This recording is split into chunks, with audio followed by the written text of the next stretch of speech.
আমি ওর লইয়া ঘর ভাড়া লইয়া থাকলে আমি ওর চিকিৎসা চালাতে পারি না। আমি এই কারণে খেতে আছি যে অনেকদিন, আর ওর মা বাপ নাই। ওরা যে দীর্ঘ 7 বছর আমি বিয়ে করে ফালতাছি জানি আমি এরকম ভাবে ফালতাছি। আমার সচেতন আমার একদম তেজ্য করে দিছে, মানে ওরে বিয়ে করণ। এরপর ওরে আমি ফালাইতে পারতাছি না, ওরে কেমনি ফালামো আমি। তো এই পর্যন্ত আছি আর কি। আমরা কেউ কাছে যাই না সাহায্য লাই, আমরা নিজেরা কামাই করে নিজেরা খাই। আপনি কি করেন? এই বাঙালি কাজ করি, পৌরসভার কাজ করি। আমার সিটির মেয়র সাহেব চিনে, সিটি কর্পোরেশনের যে ইকু ভাই তারাও চিনে। আমি সিটি কর্পোরেশনের কাজ করি, আবার বাঙালি ময়েল করি, ফেরি করি এই দূরে। আর এমনি কোনো কাজ করি না। এমনিতে আপনি গ্রামের বাড়ি কোথায়? আমার গ্রামের বাড়ি মনে করেন জাফরগঞ্জ, আমার বাপের গ্রামের বাড়ি। এর ভিতরে দীর্ঘ যে বহুত বছর তারা গ্রামের বাড়ি তুমি বাড়ি ঘর বেঁচে টেচে তারা কুমিল্লা গিয়ে পড়ছে। তো আমার বাবা মারা গেছে, মা একদিকে গেছে, তো আমি ওর একদিকে ঘুরে রয়েছি। চিকিৎসা করতাম পারি, মানে আমাদের নতুন নাই বা একটা লোক নাই যে ওর লোক দিয়ে হাসপাতাল করে যদি করে নি, এই আর কি।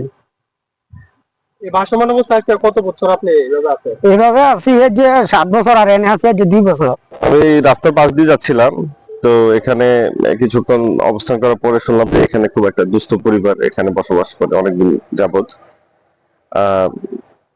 আমরা তার সাথে কথা বললাম, সে খুবই শারীরিকভাবে অসুস্থ এবং থাকার একটা ঘর নাই। তো কুমিল্লার মতো একটা জায়গায়, একটা বিভাগীয় শহর সামনে হতে যাচ্ছে এবং একটা সিটি কর্পোরেশন, এইসব জায়গায় এখনো পথ শিশুরা রাস্তায় ঘুমায়। এই ধরনের এই ধরনের বাস্তুহীন মানুষজন বিভিন্ন জায়গায় এই দেখছেন এই পরিবেশে বসবাস করতেছে। তো আপনারা যারা সমাজে বিত্তবান মানুষ আছেন, আমি আহ্বান করব যে আপনারা প্লিজ দয়া করে এই ধরনের মানুষের পাশে দাঁড়াবেন। ভাই তারা এনে প্রায় 1 বছরের কাছাকাছি। আর এই জায়গাটা স্থানীয় না, ওই আঙ্কেলের জায়গাটা আর কি ওনার। তো এই জায়গার ভিতরে থাকতেছে ওনারা, আর স্থানীয় কোনো জায়গা টাকা নাই তাদের। তারা এমনি চলতেছে আর কি, মানে আমরা এলাকার ভিতরে থাকতেছে। এই যে হেরজামে টুকিটাকি কাজ টাজ করতেছে, এরকমের ভিতরে চলতেছে। তারা এমনি তার ভিতরে সাহায্য করার ভিতরে কেউ নাই। সাহায্য করার ভিতরে থাকতো তাহলে মনে করেন একটা জিনিস, তারা একটু অন্য জায়গার ভিতরে থাকতো, ভালো ইন্টারনে চলতে পারতো আর কি। এই তো আমরা মনে করেন একসাথে মনে করেন আজ থেকে পরিচয় এই প্রায় দীর্ঘ দিন হয়েছে, সেটাই আমরা এখানে উপস্থিত। আপনি এই শহীদদের কি কি হেল্প করেন একটু বলুন তো। হেল্প তার জন্য মনে করেন পাশাপাশি বা তাকে নিয়ে মনে করেন সে কোথায় থাকে, হ্যাঁ কি অবস্থায় থাকে সেটা দেখার জন্য, এটাই আমার হেল্প।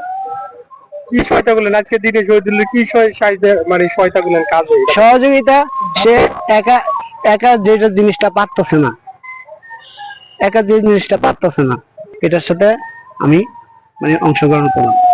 হ্যাঁ, এই যে মনে করেন চলাফেরার দিক দিয়ে মনে করেন এই থাকা সুবিধা দিয়ে, তারপরে মনে করেন যে সমস্ত মনে করেন পারিবারিক দুর্বলতা মনে করেন উনাদের থেকে একটু মনে করেন এই আর্থিক ব্যবস্থা